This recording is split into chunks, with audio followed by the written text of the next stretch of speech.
La facturación, algo que también era un tema para los contadores, la carga de facturas. Hoy la facturación básicamente se hace a través de un sistema previsto por AFIP o de sistemas compatibles con el previsto por AFIP y está automatizada y a disposición de cualquiera en cualquier momento. Hoy las empresas medianas y grandes ya funcionan con un sistema con lo que se llama un ERP o ERP, un sistema integrado donde toda la contabilización y las registraciones cotidianas generan información que va a estar disponible inmediatamente para todos, con lo cual la actividad de alguna forma también se simplifica, en el sentido que lo importante es tomar las decisiones adecuadas para poder cumplir adecuadamente con las normas, pero todo esto que estamos hablando hasta ahora tiene que ver con los aspectos patrimoniales de la contabilidad. O sea, esencialmente tiene que ver con lo que las empresas y las organizaciones en general tienen que hacer la ley y tienen que ver con la contratación de contadores, justamente porque todas las empresas o organizaciones en general necesitan un contador para presentar estados contables, para hacer auditorías sobre sus estados contables, para liquidar sueldos o para liquidar impuestos, esencialmente. La realidad es que si nuestra única actividad profesional se circunscribe a ese tipo de tareas, en realidad vamos a quedar muy limitados. Ese tipo de tareas tienden a sistematizarse y automatizarse cada vez más. Es muy poco. Va a quedar bastante más acotado nuestro campo de acción. Y la realidad es que hoy en día lo que necesitan fundamentalmente nuestros clientes es que les vaya bien, es que los podamos ayudar a que les vaya bien. Y para ayudarlos a que les vaya bien necesitamos generar información que le pueda servir para tomar mejores decisiones, para que pueda cumplir sus objetivos, cumplir sus estrategias.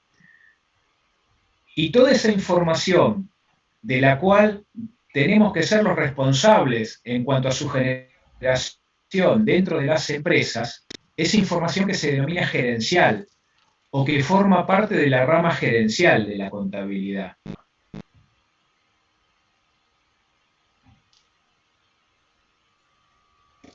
Está en juego, creo, nuestro futuro como profesionales. No nos podemos quedar únicamente en los aspectos patrimoniales de la contabilidad, que cada vez son más fáciles de solucionar hasta para las propias empresas.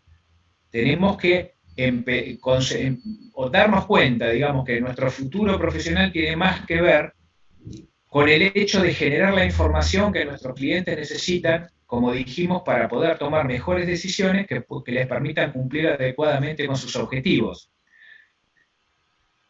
Y esa información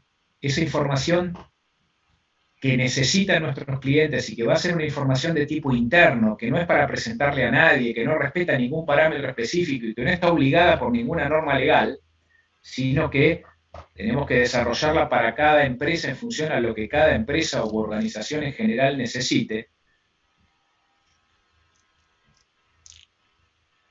En realidad tenemos que armarla o definirla nosotros en función a las necesidades y las particularidades de cada cliente, de cada empresa, de cada organización, en función a lo que cada empresa necesite.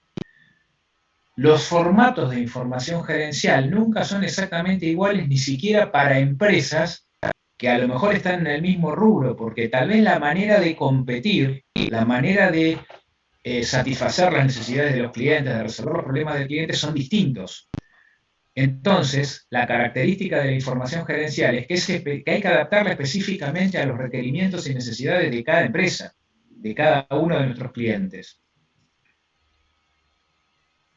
Como primer repaso, ustedes seguramente ya vieron, les voy a compartir pantalla sobre un aspecto que ustedes ya vieron seguramente reiteradamente en algunas otras materias, pero que es importante que tengamos presente ahora y que tiene que ver con las diferencias importantes, a pesar de que la contabilidad es un sistema único, un sistema integrado, el sistema de información más importante de cualquier empresa, tiene que ver fundamentalmente con ese sistema de información, cuando está orientado exclusivamente al cumplimiento de las normas, y a la presentación a terceros, o sea, los aspectos patrimoniales y las diferencias que ese sistema de información presenta cuando tiene que orientarse a la toma de decisiones internas, o sea, cuando hablamos de la rama gerencial. Para ver este tema, lo que les recomendamos siempre, en teoría, es que vean el capítulo 5 del libro Contabilidad y Gestión de Herscher. Fundamentalmente el capítulo 5 condensa lo más importante que tiene que ver con este tema. Les voy a compartir pantalla y vamos a ver un cuadrito para hacer este repaso.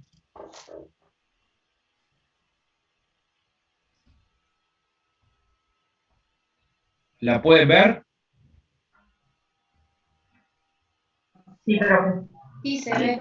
Bueno, seguramente lo han visto este cuadrito, probablemente en alguna otra materia, y en realidad se refiere a la contabilidad. La contabilidad, ustedes saben, es un sistema de información. Provee a las necesidades de información interna y externa de la empresa. Desde el punto de vista patrimonial, está orientada esencialmente al uso externo.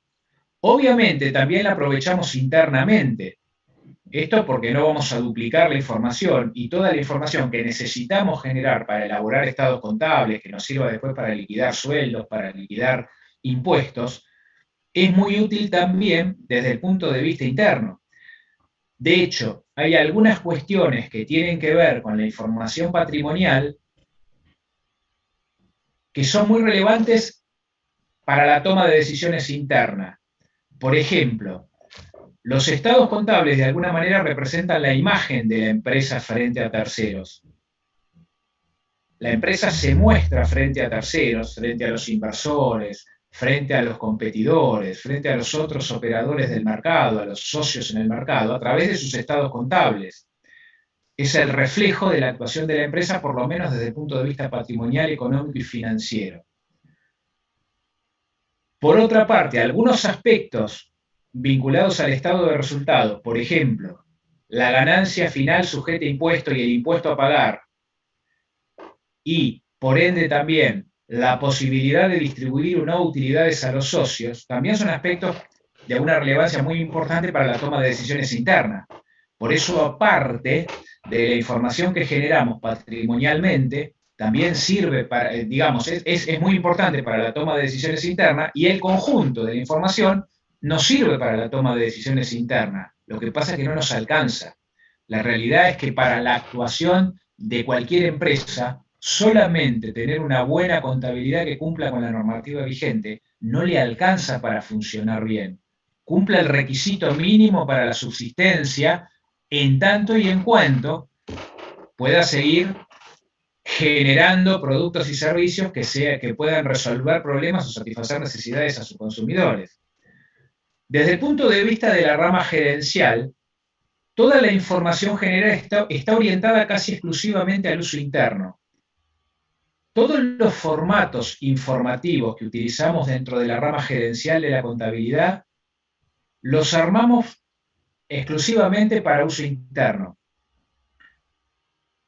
Excepcionalmente podemos aprovecharlos externamente. Por ejemplo, tenemos un plan estratégico diseñado y nos planteamos una oportunidad de negocios que podemos intentar desarrollar asociándonos con otra empresa que tiene otras potencialidades que a nosotros nos faltan, y a lo mejor podemos emprender el negocio en forma conjunta.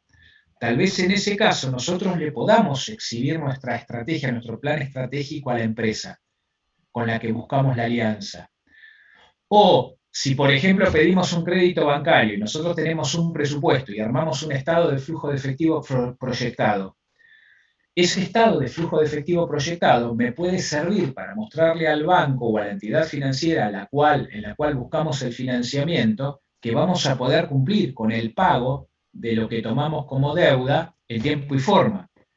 Por eso, algunas herramientas informativas vinculadas a la rama gerencial de la contabilidad también pueden ser aprovechadas externamente, pero son excepcionales y son las menos. Fundamentalmente nos concentramos en la generación de información para la toma de decisiones, para la adecuada toma de decisiones de los responsables de las organizaciones de nuestros clientes, para que puedan cumplir con sus objetivos.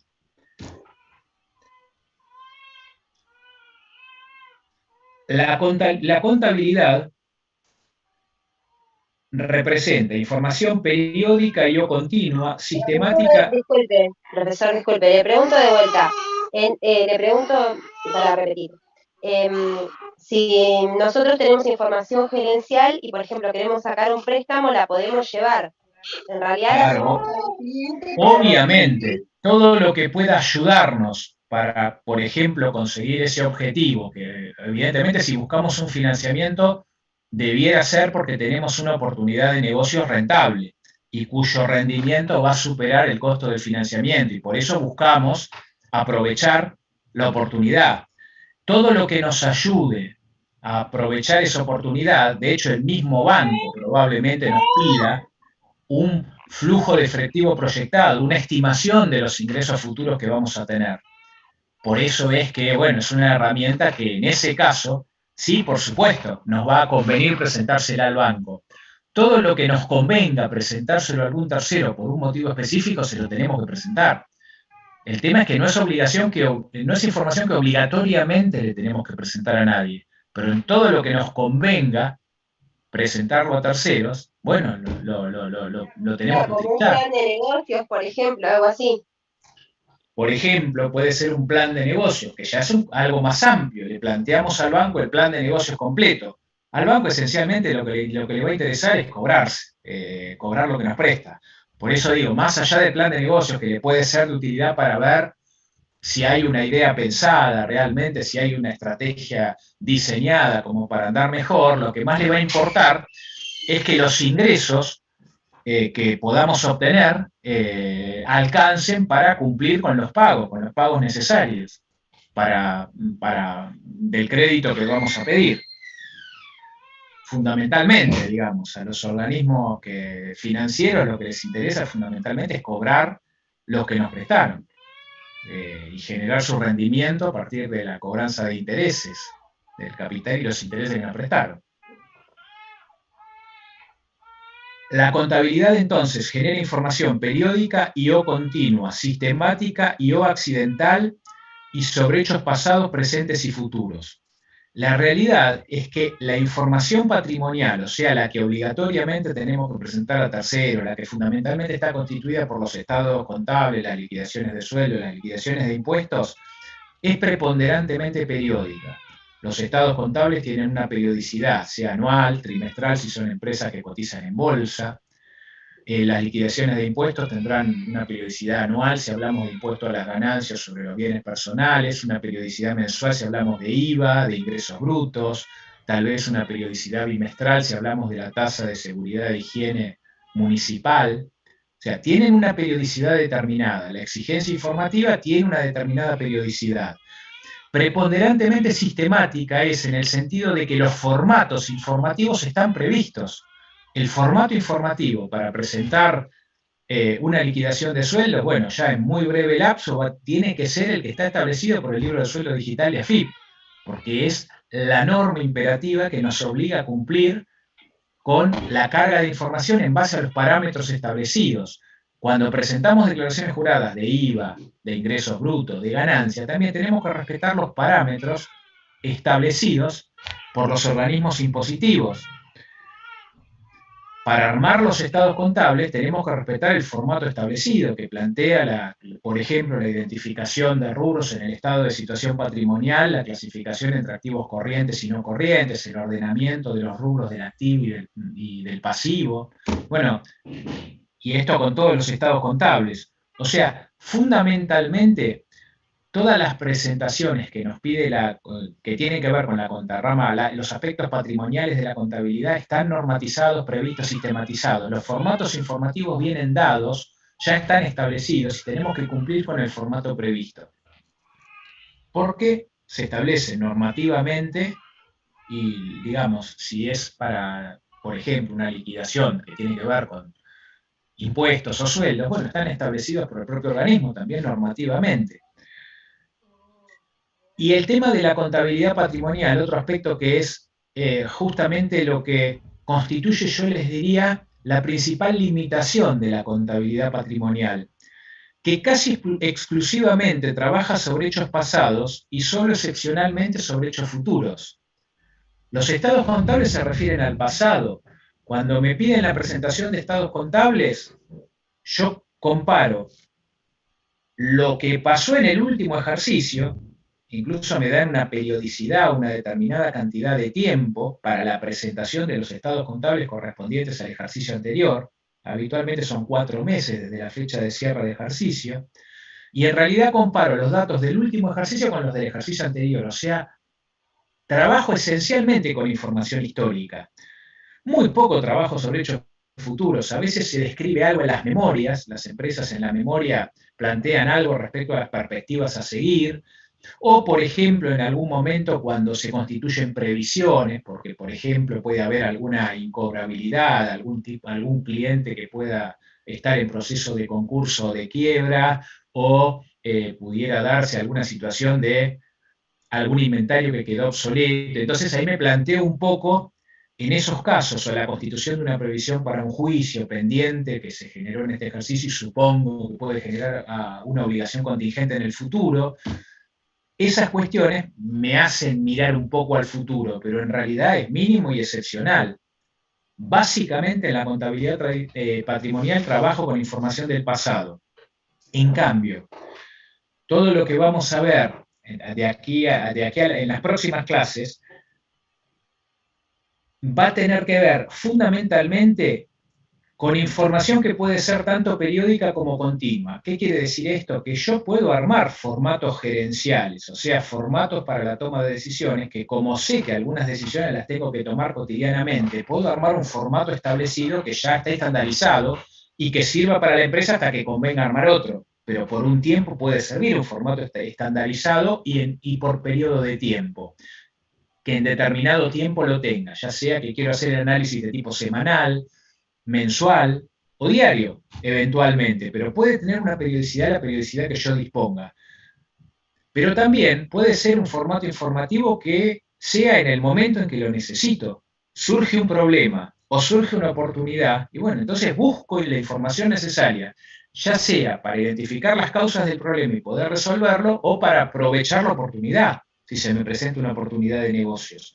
Y tal vez tenga que armar el formato informativo para ese momento en particular. Y lo puedo armar todas las veces que quiera, y tal vez tenga formatos informativos para obtenerlos en el momento en que lo requiera. La información es tanto sistemática como accidental. Bueno, esto de accidental tal vez no es la mejor definición, pero se refiere a que o es un formato preparado, el formato del informe establecido de antemano, o es un formato que se arma en el momento porque la necesidad surge en el momento. Por ejemplo, en estos casos que hablamos de que surge un problema o una oportunidad nueva. A lo mejor el formato informativo hay que armarlo en ese momento, en función a lo que necesitamos. A eso se refiere la accidentalidad, o sea, que no necesariamente en la contabilidad gerencial todos los formatos informativos los tengo que tener previstos de antemano. De hecho, en principio, y cuando los genero por primera vez, los tengo que armar a todos. Y después va a haber algunos que voy a mantener con un formato específico porque me son de utilidad para la toma de decisiones cotidianas, y algunos que voy a tener que armar específicamente para el momento en que los necesito. Y el tema es que en la contabilidad gerencial trabajo con información vinculada al pasado, pero también con información vinculada al futuro. Y yo les diría que esta es la diferencia clave.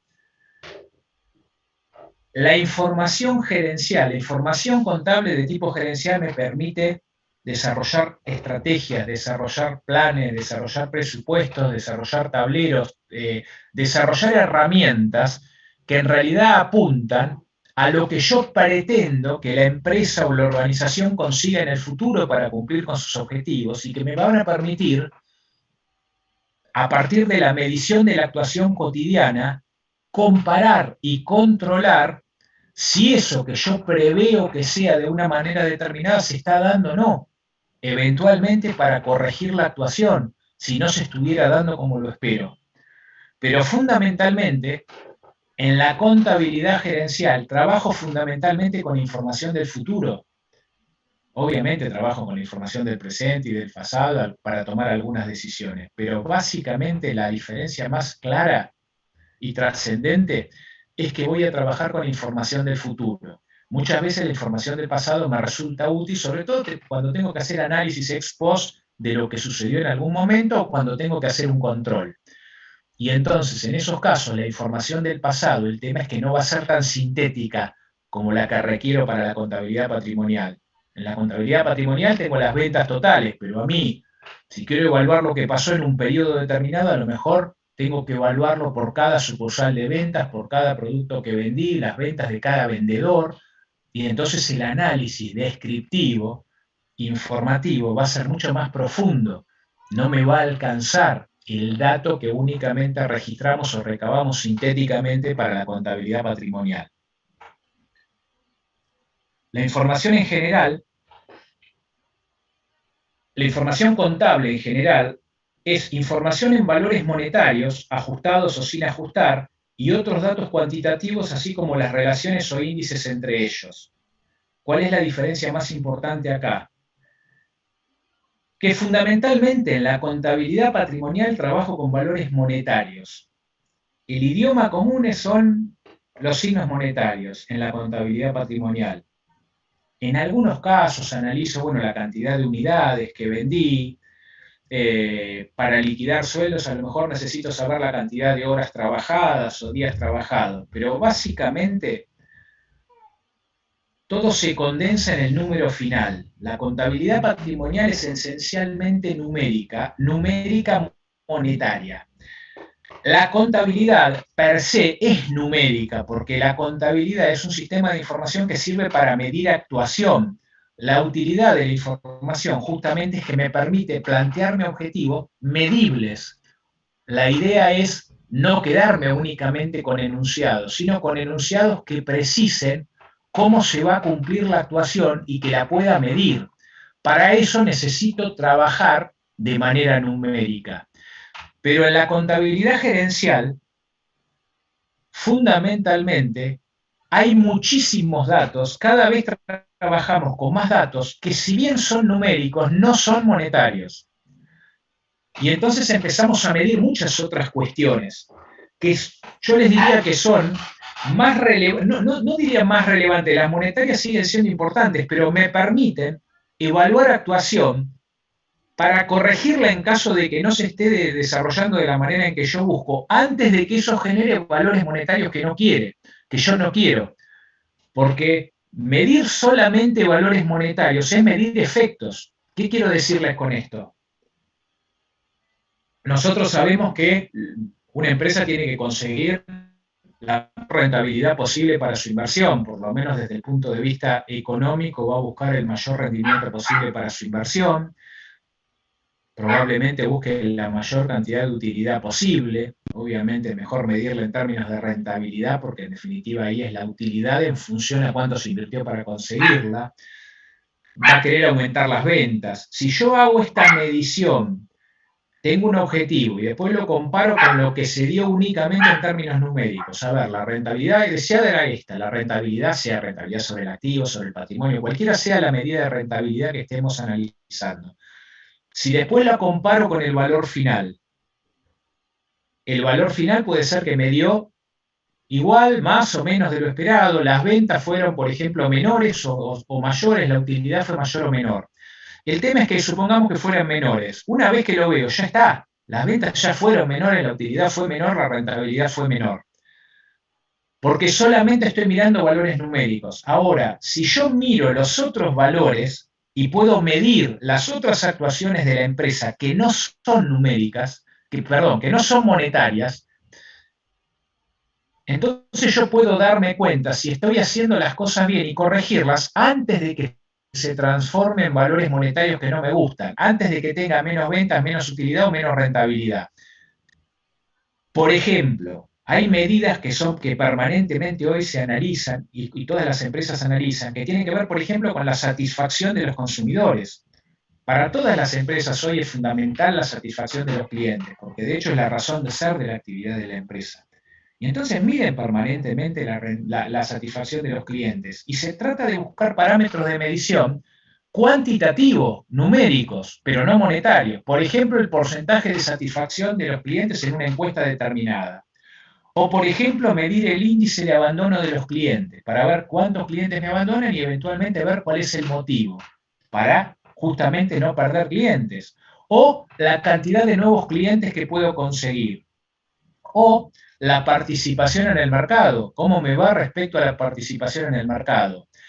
Y sin necesariamente involucrar a los clientes, lo que tiene que ver con nuestros empleados, la satisfacción de los empleados, si están satisfechos, si tienen una adecuada capacitación como para hacer todo lo que tienen que hacer para satisfacer de la manera más adecuada a los clientes. Los sistemas de información de la empresa, si generan realmente información, toda la información necesaria para que quien tiene que tomar decisiones tome la decisión más adecuada en todo momento y tenga toda la información posible, o por lo menos económica de conseguir por parte de la empresa, y toda la información relevante necesaria y la tiene en el momento adecuado para tomar la mejor decisión siempre. Esas cosas las puede evaluar permanentemente los sistemas de información de la propia empresa.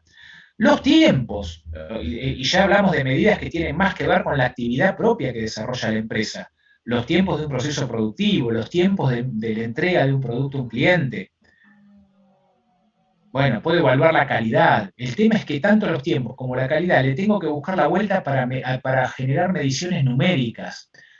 Una vez que busco la medición, el objetivo numérico, después lo voy comparando con la realidad, y si veo algún desajuste, lo puedo ajustar antes de que eso se transforme en un efecto numérico que a mí no me guste, en un efecto monetario que a mí no me guste. O sea, numéricas, vamos a tratar de que sean todas las mediciones contables. Todas las mediciones contables las vamos a tratar de traducir en números, en un objetivo numérico, que puede ser una proporción, un número determinado, un objetivo, pero vamos a tratar de que sean números, para poder compararlas, para poder medirlas.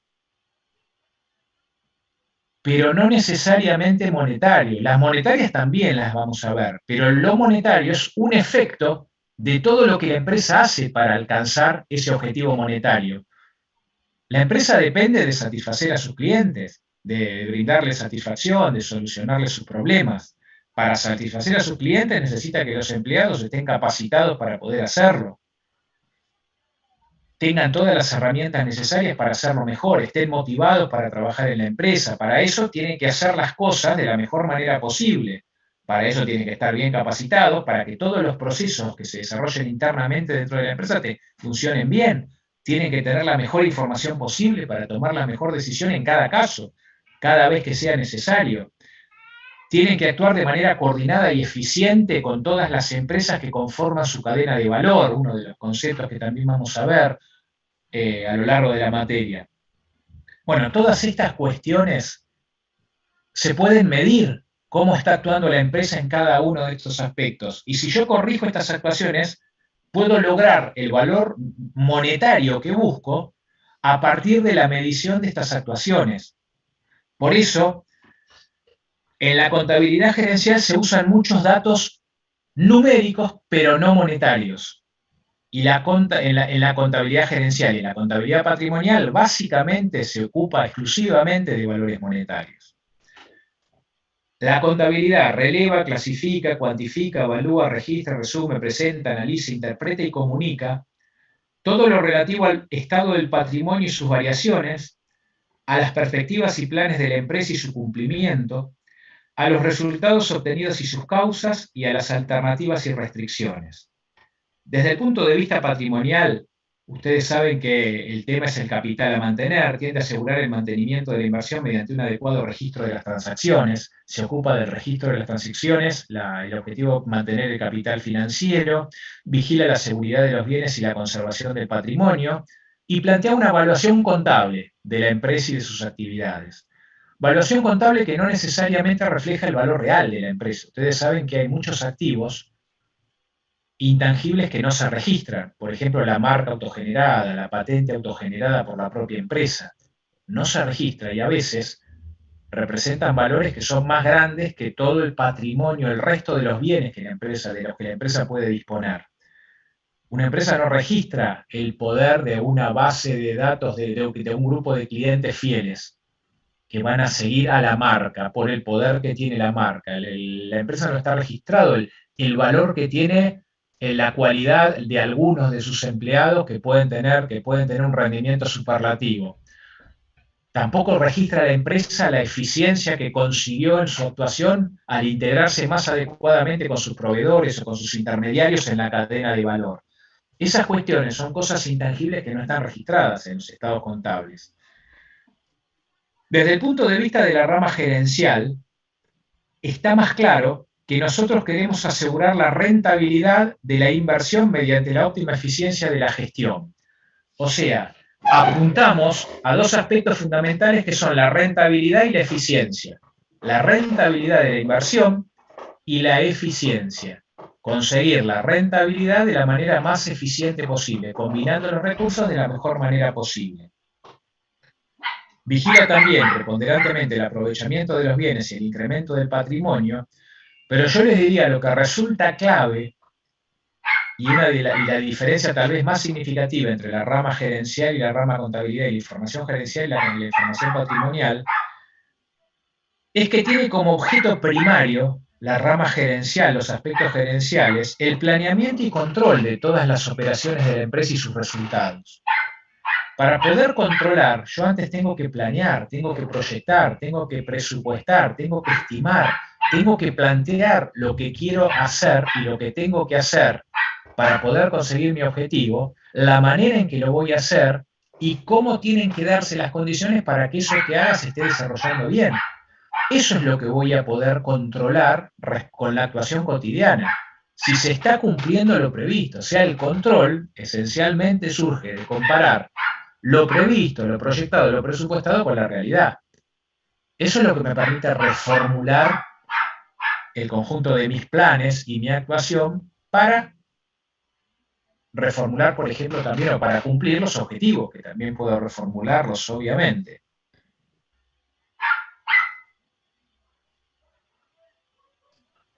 La contabilidad en general se basa en normas generales y criterios específicos de relevamiento, cálculo, procesamiento e integración de datos. Acá ustedes van a ver que esto está sacado, esto es un esquema que planteó Harcher, está equivocado ahí, está mal tipiado en el libro. Se basa en normas generales y criterios específicos de relevamiento, cálculo, procesamiento e integración de datos. Ustedes saben que hay una correlación entre datos e información. Los datos son insumos para generar información. En general, cuando los datos están ordenados de una manera que representan una utilidad para el decisor, para tomar una decisión determinada, se transforman en información. Información para la toma de decisiones, para una determinada toma de decisiones. El dato no es más que un insumo que integrado con otros datos se puede transformar en información para la toma de una decisión particular. Entonces, se basa en normas generales y criterios específicos de relevamiento, cálculo, procesamiento e integración de datos. Busca una combinación óptima entre lo general y lo específico para aprovechar lo más posible los datos comunes y los sistemas informativos integrados. Bueno, acá tenemos que partir de que la contabilidad es un sistema integrado, un sistema único. Utilizamos ese sistema para generar la información patrimonial, donde el principal atributo de la información es que es verificable y comparable, por eso tienen un formato específico los estados contables para la elaboración. La idea es que distintos profesionales lleguen a la misma conclusión, que lo pueda comparar con otras empresas del mismo rubro, incluso de otros rubros, porque los formatos son similares, para la elaboración, por ejemplo, de estados contables. El principal criterio rector son las normas contables generalmente aceptadas, o sea, la elaboración de, por ejemplo, los estados contables se basa en las normas contables, tengo que respetar las normas contables, y el principal ámbito de referencia son los requerimientos de la legislación societaria e impositiva. O sea, básicamente toda la información que presento a terceros la presento porque es obligatorio por ley. La ley me impone presentarla en determinado momento, con determinado formato, con determinadas características. Lo hago esencialmente porque sí es exigido por las normas. Tengo que cumplir con la normativa vigente. Y ese es un requisito mínimo para poder participar en un negocio, para poder funcionar como empresa o como organización. Desde el punto de vista gerencial, en cambio, la cosa cambia mucho. El principal atributo de la información, lo que me va a interesar de la información que pueda generar es que sea relevante y oportuna. O como dice acá, eficaz y oportuna, que es lo mismo. O sea, que me sirva para lo que tengo que decidir y que la tenga en el momento en que lo necesito para decidir. El principal criterio rector son las necesidades y particularidades de cada empresa, o sea, como ya lo vimos, no hay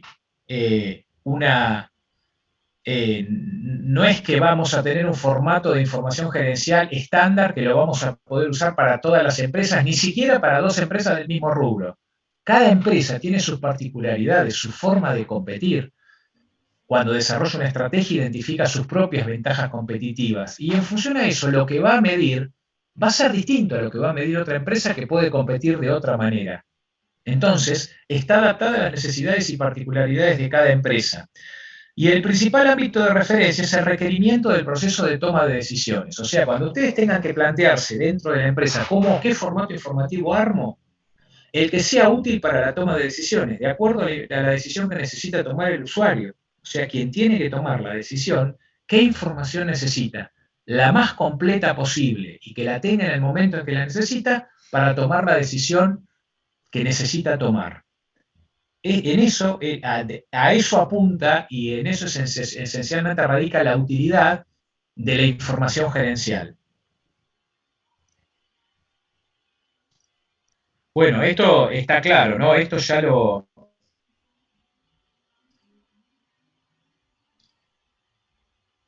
conocen. Sí, profesor.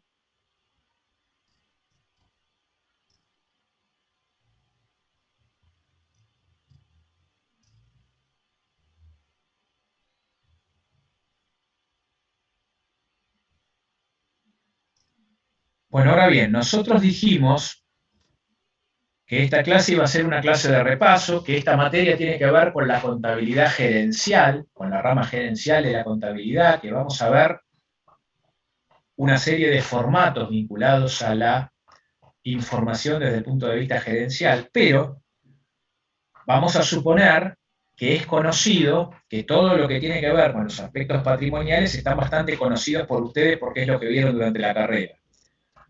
Vamos a hacer una especie de repaso ahora, y yo les pido que ahora, como no lo podemos separar y todavía no tengo los datos de ustedes porque están en el chat, pero no puedo mirar el chat mientras estamos trabajando, que me digan, que conecten por lo menos el audio y que me digan, que me traten de responder. Vamos a tratar de armar una especie de cuestionario y responder el cuestionario para ver qué tanto nos acordamos en conjunto de aspectos que tienen que ver con la contabilidad patrimonial, que se supone que ya están sabidos, conocidos, que los damos por hecho. Vamos a ver si están así, si no es así los repasamos, para tenerlos más claros.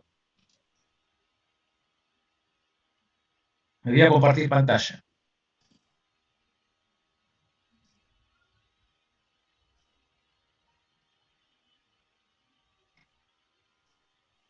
Bueno, ¿se ve?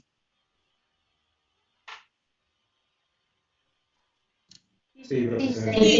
Bien. Se ve. No. Vamos a ver, acá hay que elegir A, B y C. Y entonces ahora los quiero escuchar a ustedes y después vemos la respuesta.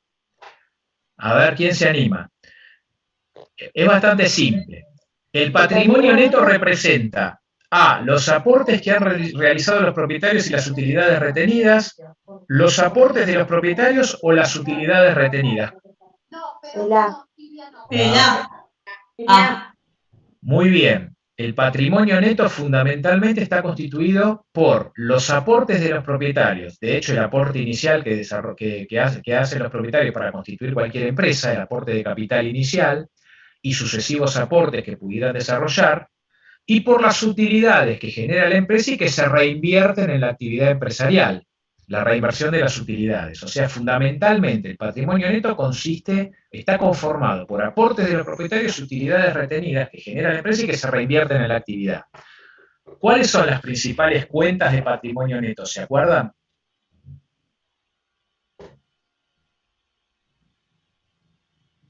Siguiendo con el repaso, ¿cuáles son las cuentas principales de patrimonio neto? Díganme a ustedes, cualquiera. Resultados acumulados, por ejemplo. Sí, aportes revocables para futuras suscripciones. Capital social. Bueno, capital, aportes irrevocables, que tiene que ver con los aportes comprometidos para una futura suscripción de aumento de capital por los socios, o sea, se deciden aportar. El capital social, ¿qué más? Las reservas. Reserva legal. Reservas, por ejemplo. ¿Qué son las reservas? ¿Se acuerdan? Utilidades retenidas. Muy bien, pero si son reservas no son utilidades, o sea, O sea, las Sí. utilidades las convierto en reserva, eso quiero muy decir. bien, muy bien. Las reservas las constituyo a partir de resultados no asignados. Ahora, ¿por qué constituyo reservas? Algunas son obligatorias y otras por decisiones de la empresa. Muy bien, hay algunas reservas, por ejemplo, la reserva legal establecida por la ley de sociedades que me dice que todas las empresas tienen que hacer una reserva legal por el 5% de las utilidades del ejercicio. ¿Por qué? ¿Por qué les parece que surge esa obligación legal? ¿Qué es lo que busca la norma? ¿Cuál es el efecto de una O sea, reserva? que la empresa pueda tener financiamiento propio, digamos. Claro, esencialmente las reservas se arman fundamentalmente para que la plata que está como resultado no asignado no se distribuya. O sea, por ubicarlo en reserva o asignarle contablemente el concepto de reserva, porque no cambia nada si estuviera en resultado o reserva. El tema es que estando como reserva no se puede distribuir. En cambio, estando como resultado sí se puede distribuir. Habitualmente las empresas constituyen alguna reserva cuando lo que quieren justamente es mantener las utilidades que generan, que sigan financiando a la sociedad. Ustedes saben que el activo es la inversión, el conjunto de la inversión de la empresa, y el pasivo y el patrimonio neto constituyen la financiación.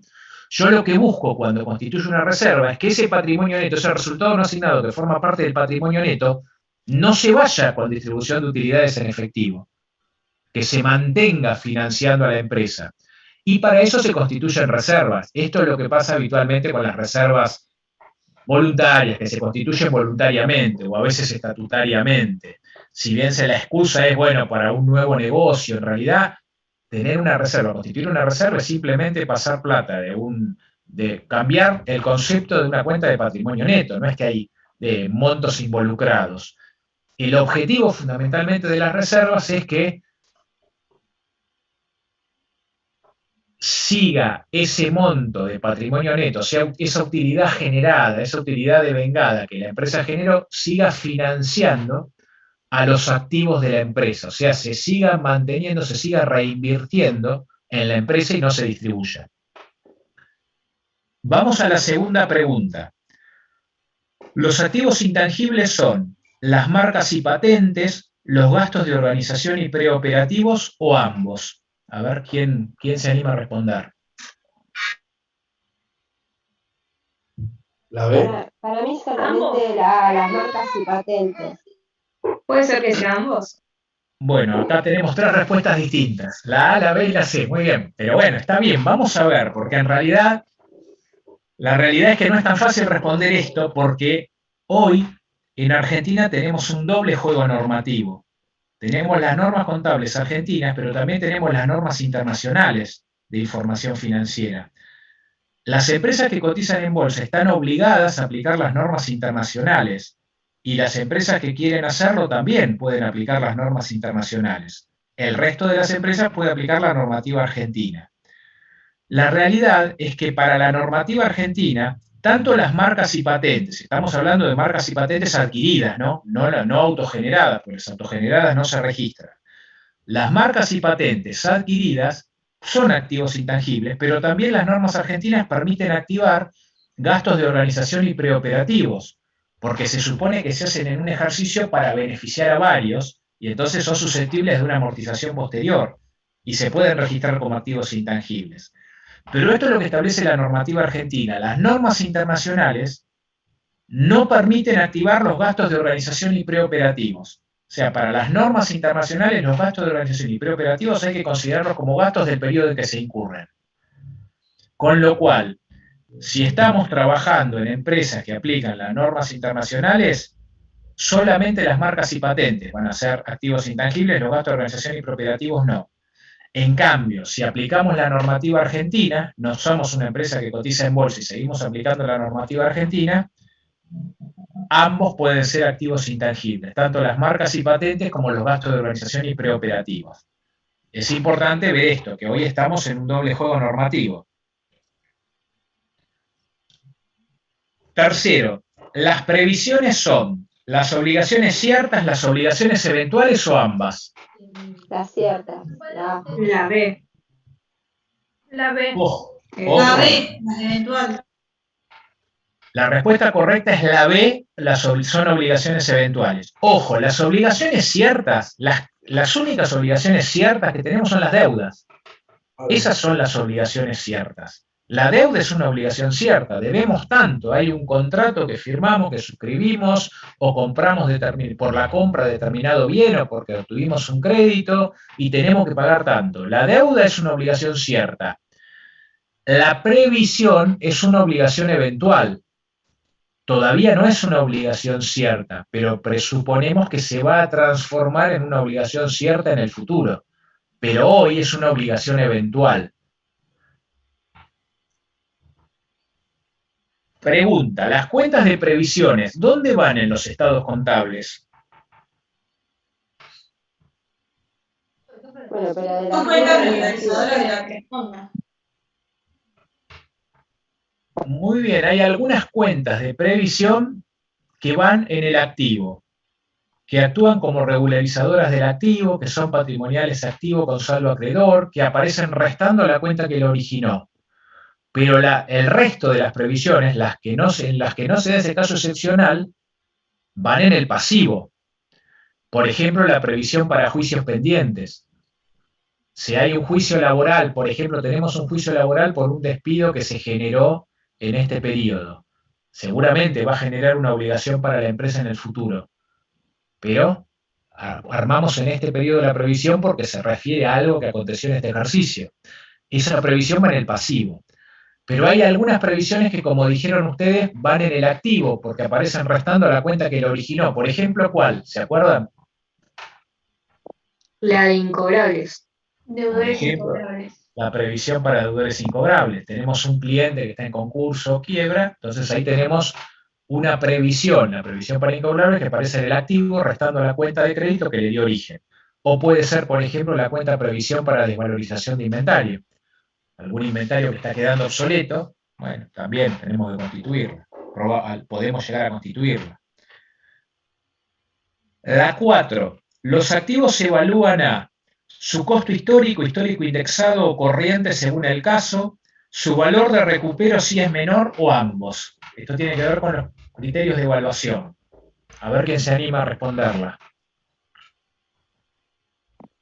Puede ser ambos mientras que el valor de recupero no sea mayor. Muy bien, esa es la respuesta absolutamente correcta. Cada activo puede tener su criterio de evaluación, pero si el valor de recupero es menor, tenemos que ajustarlo a su valor de recupero. Por ejemplo, el caso que comentamos recién de la previsión para incobrables. No podemos dejar un crédito evaluado por más de lo que efectivamente lo vamos a cobrar. Sabemos que la empresa quebró, que no tiene manera de recuperarse, o que previsiblemente no tiene ninguna manera de poder recuperar ese saldo, y entonces tenemos que ajustarlo al valor recuperable. Entonces, los activos se evalúan a su criterio de costo, el que corresponda para cada caso, o el valor de recupero si es menor.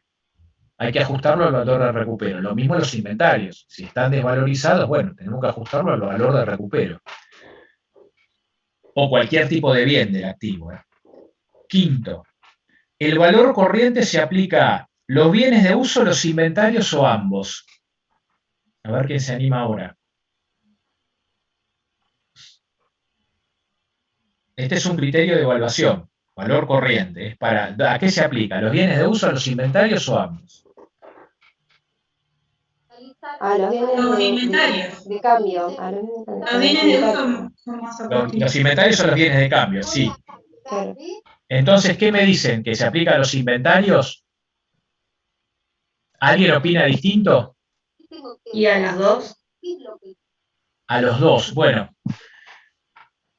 no es tampoco sencillo responder este inciso porque en realidad otra vez incide el doble juego normativo en el que estamos hoy. La realidad es que la normativa argentina, antes de que llegaran las normas internacionales de contabilidad, lo que establecían es que los inventarios tienen que evaluarse a valor corriente. ¿Cuál es el valor corriente de los inventarios o los bienes de cambio? ¿Cuál sería el valor corriente de los bienes de cambio? El valor de reposición. Bien, si es una empresa, por ejemplo, comercial, va a ser el valor de reposición. Si es una empresa industrial, será el valor de refabricación. Sí, en algunos casos, si se vende algún bien fungible, así con cotización clara, por ejemplo, cereales, pudiéramos decir que en algunos casos pudiéramos evaluar a valor neto de realización, pero básicamente el valor corriente de los inventarios tiene que ver con, en la mayoría de los casos, con el costo de reposición o costo de refabricación. La normativa argentina lo que planteaba es que, antes de la llegada de las normas internacionales, es que los inventarios debían evaluarse a valor corriente, a este valor al cierre de ejercicio. En cambio, los bienes de uso debían evaluarse a valor de origen menos amortización acumulada. Lo que pasaba es que, como no se ajustaban siempre por inflación los estados contables, había algo como cuando la inflación era muy grande, no se aplicaba cuando superaba determinados parámetros, fueron quedando un poco retrasados los valores de los bienes de uso. Esto era lo que pasaba en realidad en Argentina hasta la aparición de las normas internacionales. Cuando se decidió la aplicación de las normas internacionales para tener valores comparables, porque en realidad el objetivo es que toda la información mundial, si fuera posible en algún momento, pueda ser comparable y se base en los mismos parámetros, las normas internacionales lo que establecen es algo distinto. Las normas internacionales lo que dicen es que los bienes de uso tienen que evaluarse a valor corriente, o sea, se pueden reevaluar, puede haber un revalúo de los bienes de uso para ajustarlo a su valor corriente, y que los bienes de cambio tienen que mantenerse a valor histórico. O sea, totalmente distinto, al revés de lo que planteaba de lo que planteaba originalmente la legislación argentina. Entonces, ¿qué pasaba? Los criterios eran absolutamente disímiles. El valor corriente para los bienes de uso y el valor histórico para los bienes de cambio, para los inventarios. La normativa argentina un poco se adaptó a esta normativa internacional y entonces aceptó una reevaluación de bienes de uso. De hecho, hace unos años se impuso una reevaluación obligatoria para ajustarlos a su valor actual y se acepta entonces el valor corriente para los bienes de uso, además de para los inventarios. Por eso, la situación hoy está en que las empresas que cotizan en bolsa, que quieren aplicar que están obligadas a aplicar las normas internacionales o que desean aplicarla, aplican valor corriente para los bienes de uso, pero no pueden aplicarlo para los inventarios. Los inventarios quedan a valor histórico. En cambio, las empresas que aplican la legislación argentina hoy en día están aplicando valor corriente para bienes de uso y valor corriente también para los inventarios. Pareciera ser más razonable aplicar valor corriente a inventarios y bienes de uso, pero las normas internacionales establecen que para los inventarios no se aplica valor corriente, se aplica valor histórico. Así que bueno, es importante que lo tengan presente porque de acuerdo a dónde trabajen, va a ser el criterio que deban utilizar en la evaluación. La siguiente, la sexta. El valor patrimonial proporcional se aplica a todas las inversiones permanentes, las inversiones permanentes donde hay control o influencia significativa o las inversiones con cotización. ¿La B? La B. La B. La B. Muy bien. Evidentemente acá lo tienen muy claro, lo vieron bastante bien. El valor patrimonial proporcional es un criterio de evaluación que se utiliza para las inversiones permanentes donde tenemos control o influencia significativa. ¿Se acuerdan lo que era control o influencia significativa?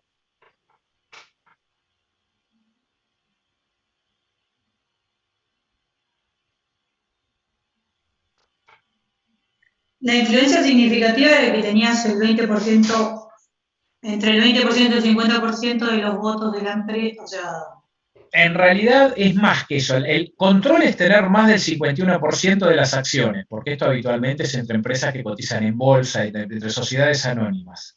Control es más del 50% de las acciones. Influencia significativa, tener el poder de decisión.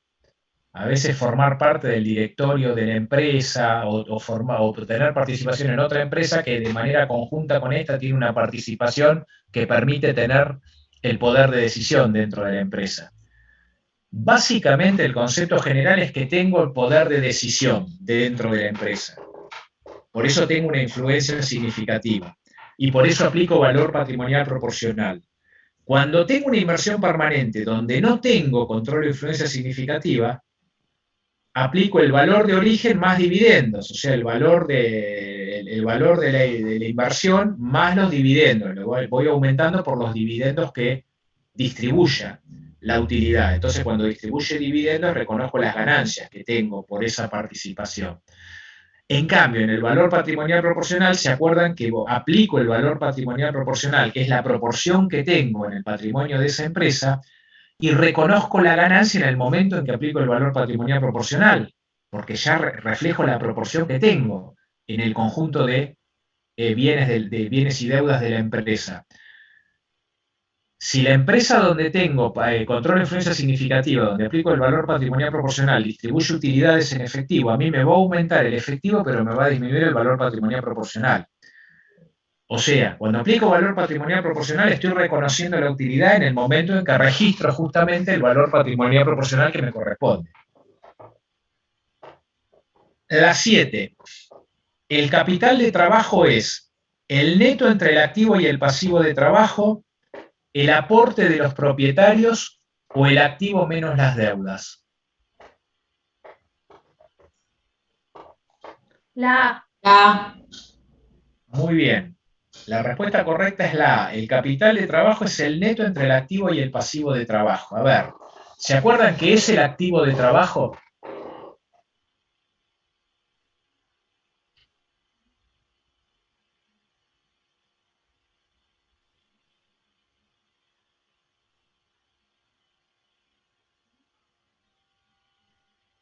¿Cuándo se usa el concepto capital de trabajo? ¿Se acuerdan cuándo lo usaban o cuándo lo utilizaron? ¿Cuándo lo vieron? ¿Cuándo vieron que se utiliza este concepto?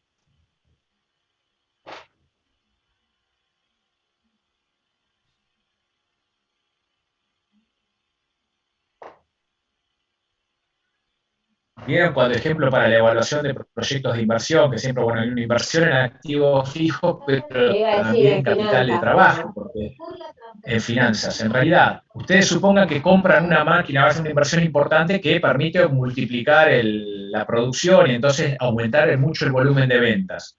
Un aumento del volumen de ventas va a requerir, por ejemplo, un aumento en el otorgamiento de créditos, o sea, que pueda otorgar más crédito, para que pueda necesitar tener un stock de seguridad más grande, entonces aumentar los bienes de cambio. Entonces, a veces tengo que pensar que cuando hago una inversión, tengo que hacer la inversión en activo fijo y en el capital de trabajo necesario adicional para poder operar eficientemente, para poder operar adecuadamente ante la nueva escala de operación. El activo de trabajo en realidad vendría a ser el conjunto del activo corriente que se genera por la actividad operativa habitual de la empresa. Fundamentalmente está integrado por los rubros del activo corriente, disponibilidad de caja y bancos, créditos y bienes de cambio. Es prácticamente el activo corriente. Quizá pudiéramos decir que no lo integrarían las inversiones transitorias, que la empresa no necesita, que no son de la operatoria habitual, esas pudiéramos excluirla. Pero básicamente, cuando hablamos del activo de trabajo, estamos hablando del activo corriente. Es prácticamente el activo corriente. Podemos asimilarlo al activo corriente de la empresa. ¿Y qué es el pasivo de trabajo? Y acá esto es importante. El pasivo de trabajo vendría a ser definido de la misma manera. Es el pasivo que se genera por la actividad operativa habitual de la empresa. En este caso, por ejemplo, una nueva máquina, la escala de operación, bueno, es probable que cuando le compremos a los proveedores, les vamos a comprar más, nos den un crédito más grande, entonces tengamos más deuda con proveedores, podemos estirar los plazos de la deuda, por ejemplo, con algún organismo impositivo, porque vamos a tener que pagar más, o de aportes y contribuciones, porque vamos a tener que aumentar la dotación de empleados. El pasivo de trabajo es este pasivo corriente que surge de la actividad operativa habitual de la empresa, fundamentalmente integrado por proveedores, algunos acreedores, las deudas fiscales, deudas sociales, pero no está conformado, o sea, no forman parte del pasivo de trabajo las deudas financieras, o sea, las que yo pido exclusivamente para financiarme por una decisión de financiamiento, de que me convenga o no financiarme. Esas quedan excluidas. El pasivo de trabajo es el que se genera en la operatoria habitual, por la actividad ordinaria habitual de la empresa. Entonces se entiende la diferencia. El activo de trabajo pudiera asimilarlo con el activo corriente. El pasivo de trabajo en realidad es el pasivo corriente menos los pasivos financieros. Los pasivos corrientes financieros no. A veces, por simplificación, se dice que capital de trabajo es activo corriente menos pasivo corriente. Yo les diría que haciendo esta aclaración y esta salvedad, pudiéramos asimilarlo a activo corriente menos pasivos corrientes excluidos los pasivos financieros. Los que se toman aparte, que no son de la actividad operativa habitual, que los pedimos a entidades financieras, esa parte de los pasivos corrientes no forman parte del pasivo de trabajo. Y eso tiene que ver con la pregunta 8, ¿ven? Que dice, el pasivo de trabajo incluye los pasivos corrientes incluyendo los financieros, los pasivos corrientes excluyendo los financieros, o todos los pasivos corrientes. En realidad la respuesta correcta, 8, la B. Los pasivos corrientes excluyendo los financieros. ¿Se entiende entonces el concepto de capital de trabajo? Sí. Sí, sí. La 9. Los gastos asociados a ingresos se reconocen con dichos ingresos. Asociados a periodos se reconocen en el periodo en que corresponden o ambos. ¿Cuál es la respuesta correcta? La B. Ambos. Ambos. En realidad la respuesta correcta es la C, ambos. Hay algunos gastos que están vinculados a, quizás acá la denominación de gastos pareciera que pudiera, pero hay algunos gastos vinculados a ingresos. Y ustedes me podrán decir, bueno, pero el costo de mercadería vendida es un costo, no un gasto, digamos, pero pasa a ser un resultado negativo. Acá está asimilado al resultado negativo el concepto gasto, en realidad. El costo de la mercadería vendida yo lo registro cuando se hace la venta, o sea, cuando se genera el ingreso asociado. En cambio, los gastos que se devengan con el transcurso del tiempo, por ejemplo, el alquiler, un contrato de seguro, justamente se reconocen por periodos, en el periodo que corresponde. Entonces hay algunos gastos asociados a ingresos que se reconocen cuando se genera el ingreso vinculado y otros gastos que se reconocen a través del transcurso del tiempo. La respuesta correcta sería ambos. La 10, otro concepto que vamos a utilizar mucho, la utilidad operativa, ¿qué es? Las ventas menos los gastos, las ventas menos el costo de ventas o las ventas menos el costo de ventas y los gastos.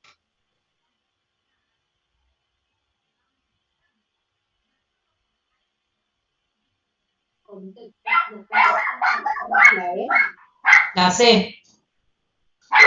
Sí. Ojo con esta que tiene que estar clara, muy clara porque es un concepto con el que vamos a trabajar mucho.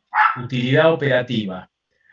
La utilidad operativa es la venta menos el costo de ventas en un estado contable que se presenta a terceros, que se desarrolla por el sistema de costeo por absorciones. Ventas menos costo de ventas me da utilidad bruta. Menos los gastos operativos me da la utilidad operativa.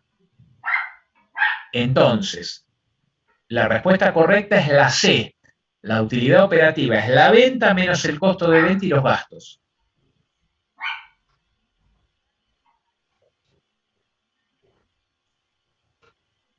Y fíjense la pregunta siguiente. ¿El margen de contribución o contribución marginal es las ventas menos el costo de ventas, las ventas menos los costos variables o ambos? La B. La B. Muy bien. Este es el otro sistema para la presentación de los estados de resultados, por el armado y la exhibición y la presentación de estados de resultados que lo usamos para la toma de decisiones interna. Expresamos el estado de resultado internamente para hacer un montón de análisis que son para la toma de decisiones. Por ejemplo, análisis de punto de equilibrio, por ejemplo, análisis de apalancamiento.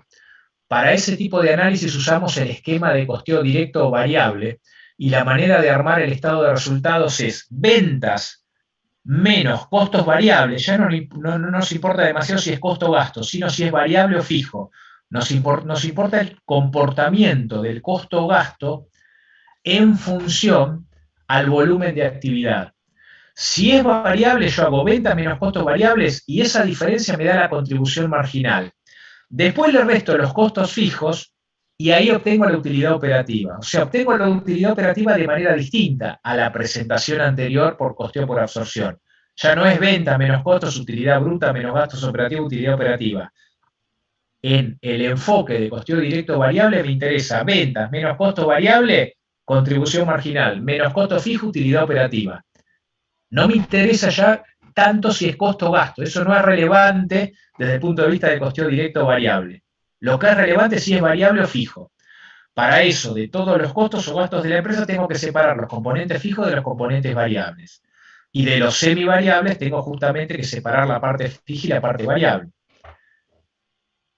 La realidad es que la mayoría de los análisis que voy a hacer para la toma de decisiones, y muchos de ellos los vamos a ver en las primeras clases, los van a ver también en la parte práctica dentro de las primeras clases, en la segunda, tercera, cuarta clase, como los análisis de punto de equilibrio y análisis de apalancamiento, requieren la utilización del esquema del costeo directo variable, o sea, la previa clasificación de todos los costos y gastos en sus componentes fijos y variables en función al volumen de actividad. Siguiente. La 12. El EBIT es la utilidad operativa, el NOP o ambos. Esto a priori pareciera que no es muy importante, porque dice el EBIT es una sigla en inglés, que es Earnings Before Interest and Taxes. El NOP también es otra sigla en inglés, que quiere decir Net Operating Profit. En realidad, estamos hablando de siglas en inglés y ¿qué importancia tiene? Bueno, es importante porque cuando ustedes ven libros o cualquier libro que vayan a leer, la traducción en realidad, en vez de decir el concepto en castellano, lo expresa muchas veces en inglés. Y esto pasa también en las propias empresas argentinas, sobre todo las empresas que cotizan en bolsa. Cuando hacen la memoria descriptiva y la presentación, a veces hablan de EBIT, en vez de hablar lo que el EBIT representa o hablan del NOP. Y como lo pueden leer así, en mucha bibliografía, realmente lo que les digo es que EBIT y NOP es utilidad operativa, es el mismo concepto que la utilidad operativa. La utilidad antes de intereses e impuestos es la utilidad operativa.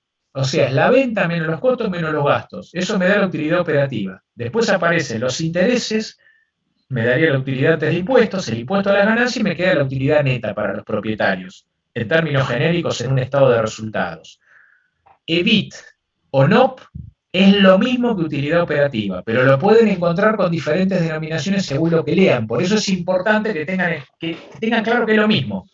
EBIT, NOP o utilidad operativa es el mismo concepto. Es la venta menos el costo, o sea, la utilidad bruta menos los gastos operativos. O si está planteada por el esquema de costeo directo variable, es la venta menos el costo variable que da la contribución marginal, menos los costos fijos me da la utilidad operativa.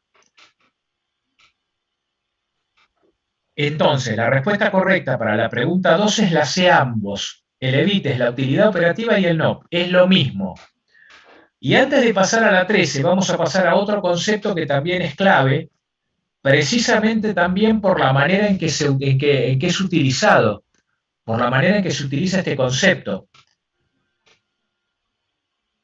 Y fundamentalmente, yo les diría que muy importante es este concepto para las empresas que cotizan en bolsa. Por eso ustedes lo tienen que haber visto en finanzas, en Conta 7, porque para los inversores es un concepto muy utilizado que se llama el EBITDA. ¿Conocen lo que es el EBITDA?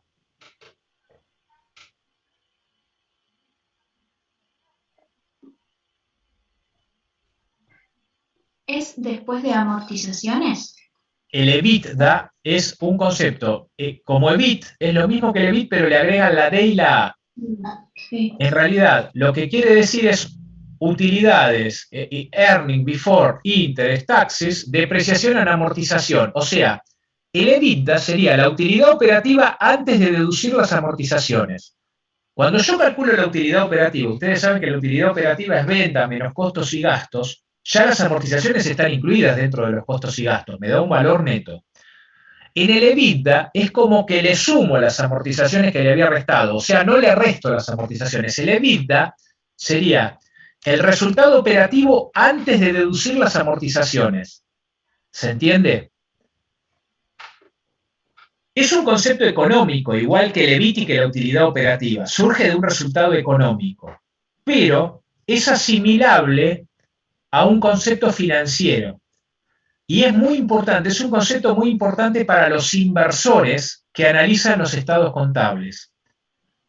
Porque los inversores que analizan los estados contables, a través del EBITDA, tienen un atajo para tratar de estimar cuál es el flujo de fondos que genera una empresa por su actividad operativa habitual. Si los inversores van a la utilidad operativa o EBIT y miden la utilidad operativa que generó es esta, a eso le suman las amortizaciones, que las sacan del cuadro de gastos, eso les da el EBITDA. El EBITDA les da una primera aproximación de cuánto genera de rendimiento de efectivo, de rendimiento financiero, o sea, cuánto efectivo genera la empresa por la actividad habitual, por la actividad operativa habitual, antes de contemplar cuál es el financiamiento de la empresa, los intereses que tenga. No es estrictamente el efectivo, porque, por ejemplo, el efectivo puede estar involucrado por muchas otras cosas, otras inversiones que haga la empresa, algún ingreso adicional que la empresa pueda haber tenido por un aporte adicional, las variaciones entre las cuentas del activo pasivo corriente, las variaciones de saldos, con lo cual no va a ser nunca exactamente el efectivo que generó la empresa por la actividad operativa habitual. Pero es una primera aproximación, que al inversor le dice, bueno, si invierto en esta empresa, esto me rinde esta, la actividad operativa. En plata rinde aproximadamente esto. Por eso es un concepto muy utilizado en las empresas que cotizan en bolsa, porque es un concepto que tienen muy en cuenta los inversores.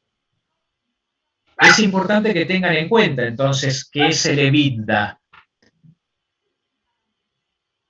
Ustedes van a ver que en uno de los trabajos prácticos, creo que es el trabajo práctico 2 que van a desarrollar, donde hablan de una empresa y la exposición de un informe patrimonial y uno gerencial, en muchos informes de tipo gerencial que se muestran,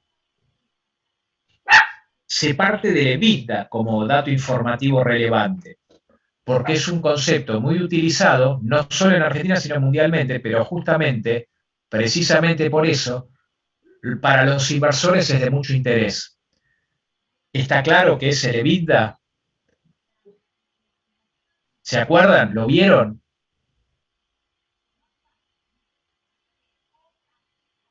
Sí, sí. Yo particularmente lo vi en Conta 7, por eso no me acordaba muy bien, pero sí. Bueno, ténganlo presente, porque es un dato importante.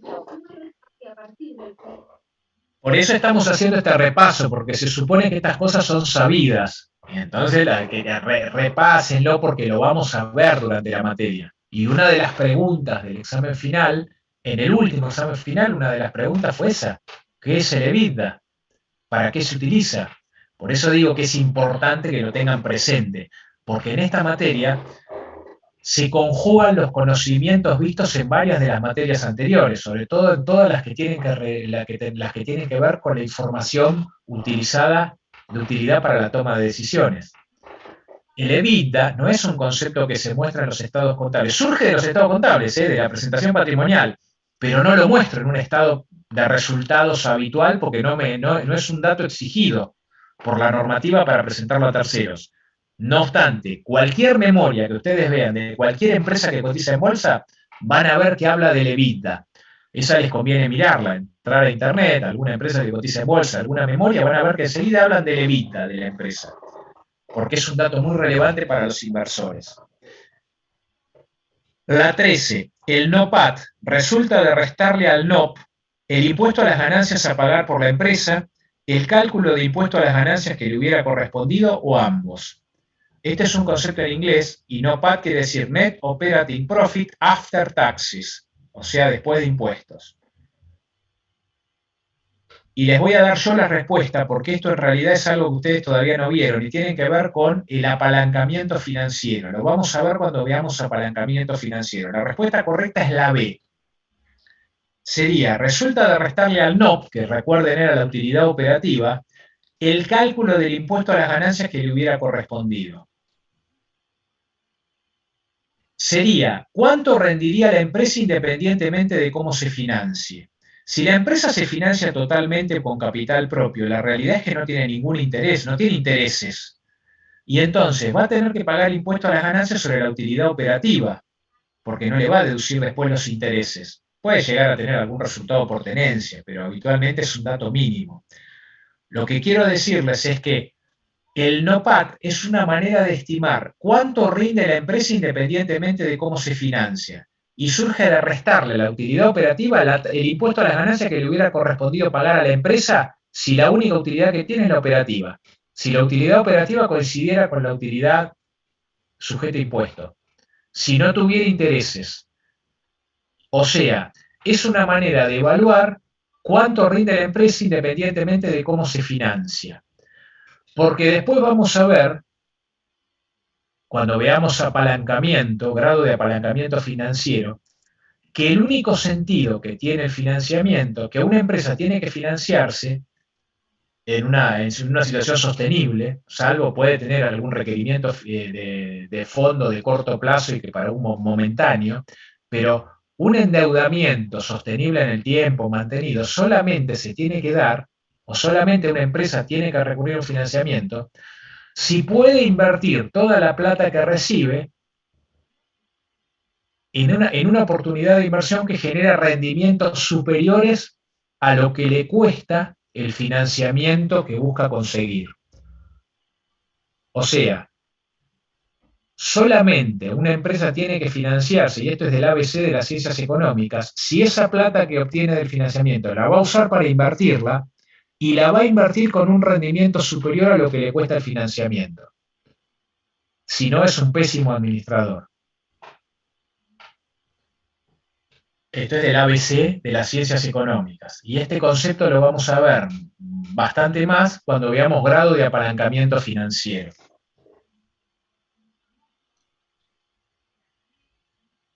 La 14.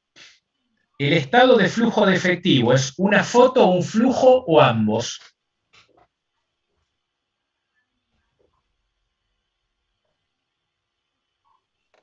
Flujo. Un flujo, sí. Sí, se lo dice la propia palabra, en realidad. Acá más que foto y flujo podemos hablar variable de stock, variable de flujo. Variable de stock lo que quiere decir es en un momento dado, es la situación en un momento dado, en un punto, en el tiempo, a este momento. Un flujo se refiere a un periodo de tiempo, a la evolución en un periodo de tiempo. El estado de flujo de efectivo, en realidad, es un flujo, porque me muestra las variaciones que hubo entre el efectivo al inicio y el efectivo al cierre y las causas de esas variaciones. ¿Qué estado contable es una foto? ¿Cuál de los estados contables representa una foto? O sea, una situación o un momento dado. Una variable. Muy bien, el estado de situación patrimonial o conocido como balance general. El estado de situación patrimonial es una foto porque es una variable de stock, es la situación del estado de bienes, derechos y deudas de la empresa en un momento determinado. Es una foto. ¿Y el estado de resultados qué va a ser? ¿Una foto o un flujo? Un flujo. Muy bien, el estado de resultados es un flujo porque en realidad me muestra el resultado del ejercicio generado en un periodo de tiempo y las causas que lo generaron. Y en cambio, el estado de evolución del patrimonio neto va a ser una foto o un flujo. No, también un flujo. También es un flujo, porque en realidad me muestra la diferencia entre el patrimonio neto al inicio y el cierre y las causas que generaron esa variación en el patrimonio neto. Todos los estados contables son flujos, excepto el estado de situación patrimonial. Es el único que es una foto. 15. La partida doble se basa en registrar las transacciones en base a débitos y créditos, a cuentas del balance y del cuadro de resultados o ambos. La A. Muy bien. La partida doble es la aparición del debe y el haber, y registrar las transacciones con un equilibrio entre débitos y créditos, todas las transacciones. A partir de ahí, de la creación del debe y el haber, surge la partida doble. La 16. El criterio de lo devengado significa que las consecuencias de las transacciones se contabilizan en el periodo en que ocurren, las consecuencias de las transacciones se contabilizan en el periodo en que se producen los ingresos o egresos de fondos o ambos. cuando ocurre. Bien, ¿se acuerdan? Aplicamos el criterio de lo devengado, por eso determinamos resultados económicos, las consecuencias de las transacciones se contabilizan en el periodo en que ocurren. ¿Cuál sería el criterio que aplicaríamos si registráramos las consecuencias de las transacciones en el periodo solamente en el que se producen los ingresos o egresos de fondos? Percibido. Percibido. Por lo percibido armamos el estado de flujo de efectivo, donde en realidad reflejamos ingresos y egresos de fondos. Las causas de las variaciones en el estado de flujo de efectivo se analizan en base a la actividad operativa, las actividades financieras y de inversión o ambas. La C. Ambas. Correcto, bueno, esto lo tienen bastante claro. El estado de flujo de efectivo me muestra las variaciones del efectivo generadas por la actividad operativa, las actividades financieras y las actividades de inversión. 18. El método indirecto en el estado de flujo de efectivo detalla las clases de ingreso y egreso de efectivo, la utilidad ordinaria y los ajustes para reflejar el movimiento de efectivo o ambos. La B. En realidad, B. claro, parte B. de la utilidad y una serie de ajustes para llegar al efectivo final. La 19. Las variaciones en los rubros del balance, el balance es el estado de situación patrimonial. Normalmente se lo suele conocer o identificar como el balance, porque a veces se habla de balance como el conjunto de los estados contables.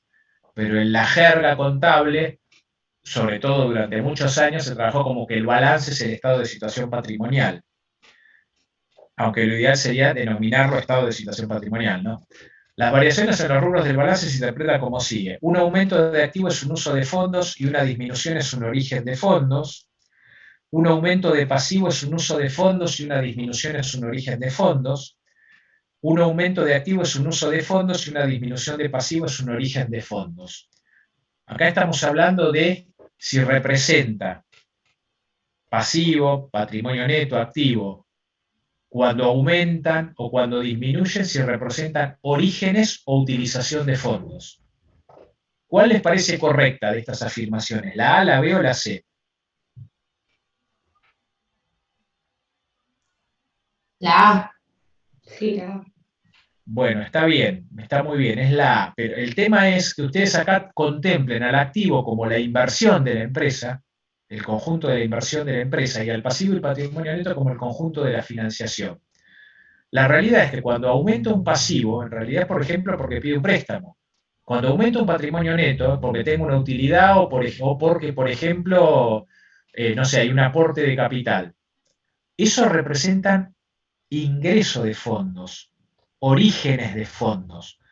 Un aumento de pasivo de patrimonio neto es un origen de fondos. Y una disminución de pasivo porque pago una deuda o de patrimonio neto porque distribuye utilidades, en realidad es un uso de fondos. Cuando hay aumento de pasivo de patrimonio neto, hay origen de fondos para la empresa. Cuando hay una disminución de pasivo patrimonio neto, hay utilización de fondos. ¿Qué pasa con el activo? Cuando hay más activo, hay una inversión en un activo, hay un uso de fondos. Yo utilizo los fondos para adquirir un activo. Compro mercadería, compro un bien de uso. En cambio, cuando disminuye el activo, hay un origen de fondo, porque por ejemplo cobro un crédito o porque vendo un bien de uso o una mercadería. Entonces, el tratamiento es al revés. Para el activo, un aumento de activo es un uso de fondos y una disminución es un origen de fondos. Por eso es correcta la respuesta A. Un aumento de activo es un uso de fondos, una disminución es un origen de fondos. La B es incorrecta porque dice un aumento de pasivo es un uso de fondos. Y no, un aumento de pasivo es un origen de fondos. Y dice una disminución es un origen. No, la disminución es un uso. O sea, la B es totalmente errónea. Y la C dice, un aumento de activo es un uso, eso sería correcto, pero una disminución de pasivo es un origen. Y no, una disminución de pasivo también es un uso de fondos.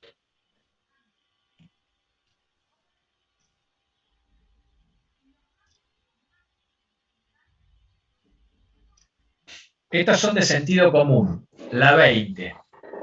Las compras serán menores a los pagos si el saldo de cuentas a pagar disminuye, aumenta o no cambia. ¿Qué les parece a ustedes? Ustedes tenían una cuenta a pagar determinada, con un valor determinado, y de repente las compras serán menores a los pagos. Si la compra es menor al pago en el periodo que estoy analizando, ¿el saldo de la cuenta a pagar que tenía va a disminuir, va a aumentar o no va a cambiar? Disminuye. Sí, disminuye. Respuesta final. Disminuye. Correcto, disminuye. Ustedes piensen, tenían una cuenta a pagar de 10.000 y resulta que ahora la compra es menor al pago, o sea, compran por 5.000 y pagan 6.000. El saldo de la cuenta a pagar me va a quedar en 9.000, porque pagué más de lo que compré, entonces disminuye.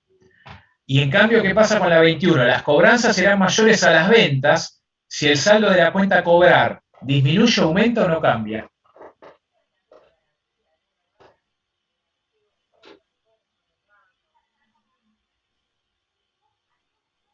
También disminuye. Disminuye.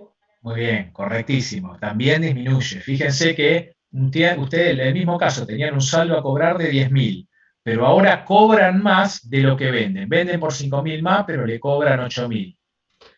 Entonces el saldo de la cuenta a cobrar va a disminuir, porque cobraron más de lo que vendieron. 22. Los estados contables incluyen el balance y el cuadro de resultados. El balance, recuerden, es el estado de situación patrimonial. El balance, el cuadro de resultados y el estado de evolución del patrimonio neto. El balance, el cuadro de resultados, el estado de evolución del patrimonio neto y el estado de flujo de efectivo. Se refiere a cuáles son los obligatorios. La C. El C. La La C. C. Para todas las empresas son obligatorios el estado de situación patrimonial, el estado de resultados, el estado de evolución del patrimonio neto y el estado de flujo de efectivo. Para algunas empresas tienen otros requerimientos específicos que, por ejemplo, establece la Superintendencia de Seguro para las empresas de seguro, el Banco Central para las entidades financieras y otras más. Pero en definitiva, todas las empresas como mínimo tienen que presentar como estados contables el estado de situación patrimonial, el estado de resultados, el estado de evolución del patrimonio neto y el estado de flujo de efectivo. Por lo menos todas las sociedades que tienen que llevar contabilidad. Puede haber empresarios unipersonales que no estén obligados.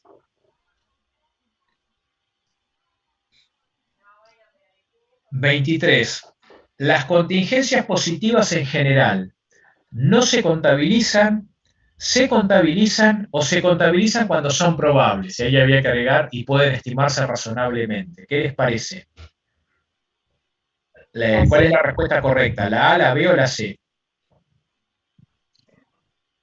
La positiva no se contabiliza. No, la A. La A. Muy bien, Claro. correctísimo. Las contingencias positivas no se contabilizan. Cuando surge el efecto positivo se registra en el periodo en que se concreta. La contingencia positiva no se contabiliza. Las que se contabilizan cuando son probables y pueden estimarse razonablemente son las contingencias negativas. Por ejemplo, una previsión para un juicio pendiente, como hablamos hoy. Pero las contingencias positivas que no se contabilizan. La respuesta correcta es la A. 24. La llave de negocio es la diferencia entre el valor de compra y los valores corrientes, la diferencia entre el valor de compra y los valores contables o ambos. ¿Cuál es la respuesta correcta?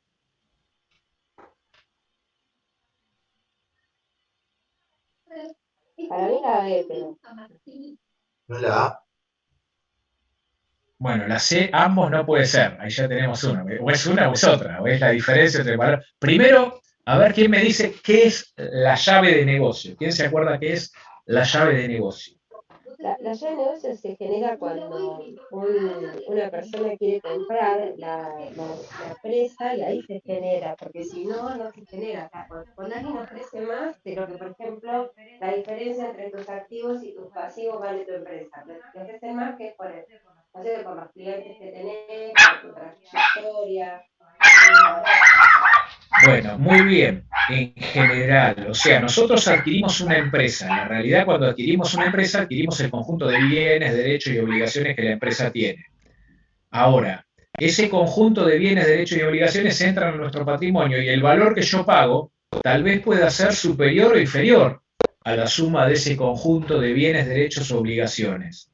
Si ese valor que pago es diferente, supongamos que el valor es menor porque la empresa está desesperada por vender y me acepta un precio menor al del valor de sus bienes, o que es mayor porque la empresa anda muy bien y yo la quiero porque quiero potenciarla y tiene una marca de una base de clientes importante, entonces te pago un valor superior. diferente al valor de los bienes que incorporo a mi patrimonio cuando adquiero la empresa, aparece lo que se llama el valor llave. Ahora bien, ese valor llave es la diferencia entre el valor de compra y los valores contables de la empresa, porque los bienes que los incorporo a mi patrimonio tenían un determinado valor en la contabilidad de la empresa que adquiero. Esa diferencia, ese valor llave, es la diferencia entre el valor que pago y el valor contable de los bienes que adquiero, o es la diferencia entre el valor que pago y el valor corriente de los bienes que adquiero. Sería el valor corriente. Es exactamente así. La respuesta correcta es la A. Cuando adquiero una empresa, todos los bienes de la empresa los tengo que incorporar a valor corriente. Si existe un valor llave, va a ser por diferencia entre el valor que pago y el valor corriente de todos los bienes de la empresa que adquiero. Y acá tenemos que tener un cuidado si aplicamos la norma argentina o la norma internacional. Para la norma argentina puede haber llave positiva o negativa. La mayoría de las veces es positiva, pero a veces hay llaves negativas, porque hay empresas que venden en situaciones de emergencia. Para las normas internacionales no puede haber llave negativa. Hay que disminuir el valor de los bienes que adquirimos, bajarle el valor proporcionalmente en función al valor que pagamos.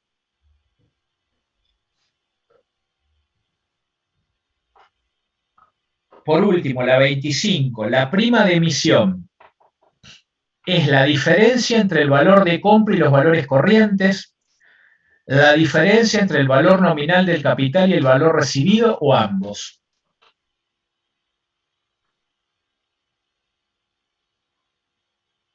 A ver. Acá estamos hablando de otro concepto que está relacionado con el patrimonio neto. ¿Se acuerdan? Hay dos conceptos que hoy nos mencionamos. Por ejemplo, exclusivo de sociedades anónimas, la prima de emisión y el descuento de emisión. La prima de emisión justamente es la diferencia que obtiene una sociedad anónima entre el valor nominal del capital y el valor recibido, porque vende sus acciones a un valor superior, porque es una empresa que anda muy bien y puede ofrecer sus acciones a un valor superior a su valor nominal.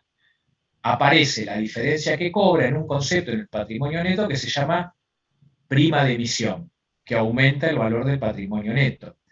Pudiera darse el caso de una sociedad con un agobio o un financiero importante que emita acciones y que le pague un valor menor al valor nominal.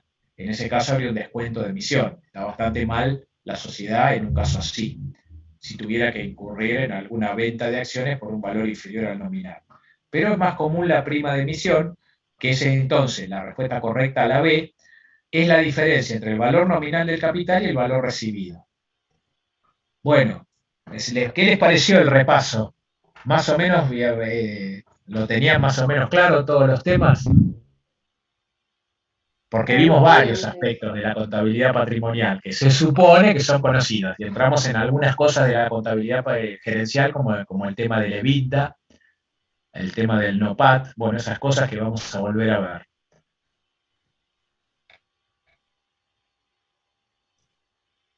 Bueno, lo que quiero que veamos ahora, como despedida, en realidad es lo último que vamos a ver, es un pequeño videíto que es una pequeña introducción a lo que vamos a empezar a ver la clase que viene, que tiene que ver con sistema de información para planeamiento estratégico. Y habla un poco de, si bien no lo habla en estas palabras, habla de lo que representa para una empresa la visión, lo que hay que mantener esa visión a ese sueño que se busca, eso a mantener en el largo plazo, y cómo hacer después para concretarlo, justamente planteándose los objetivos, las estrategias y actuando. Con otro enfoque, pero con un enfoque que hace también a la actividad humana en general, no es otra cosa la actividad empresarial que la actividad humana. Así que vemos este video y nos despedimos y continuamos la próxima clase. Ya les comparto pantalla.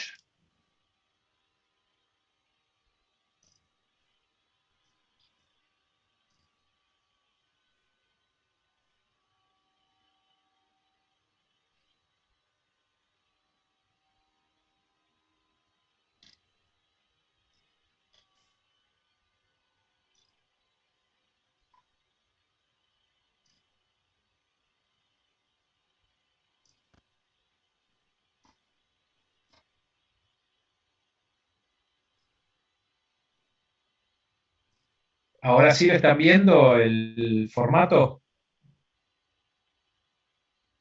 Sí. Sí, sí. Perfecto.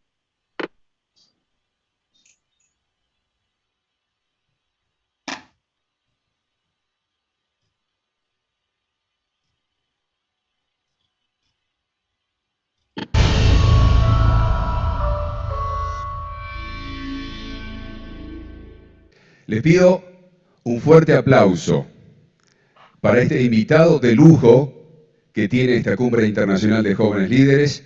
Y para mí es un placer presentar al doctor Daniel López Rossetti. Hola, buen día a todos, gracias. ¿Cómo les va? Buen día, gracias por recibirme. Podría usar esta silla, sé que cuento con 10 minutos que voy a aprovechar lo más posible y aprovechar lo más posible para transmitir quizás lo que a mí me hubiese gustado que me transmitieran más de chico, es decir, uno aprende por la experiencia, pero la experiencia es algo que según Bonavena te lo dan cuando, es un peine que te lo dan cuando ya te quedaste calvo. Lo ideal es aprender de la experiencia ajena. Y a mí me gustan hacer muchas cosas, pero siempre me gustó la ciencia, me gustó la comunicación, me gustó la docencia, me gusta mucho la medicina, tengo pasión por la medicina, pero tengo pasión por la medicina porque me gusta la biología, porque me gusta enfrentar la enfermedad, al dolor, a la muerte. Sé que siempre voy a perder, pero sé que siempre puedo ayudar. Y eso me gusta mucho. Me gusta mucho el avance tecnológico. Yo empecé sin tomografía computada. Dicen jóvenes líderes, yo no sé qué tan jóvenes son. Yo, pero empecé sin tomografía computada, sin resonancia magnética nuclear, sin ecografía 3D. Los aparatos que tenemos hoy son extraordinarios. Nosotros teníamos solamente el cerebro, tocar, percutir. Pero no fue el único que me gustó. Yo soy piloto comercial de avión.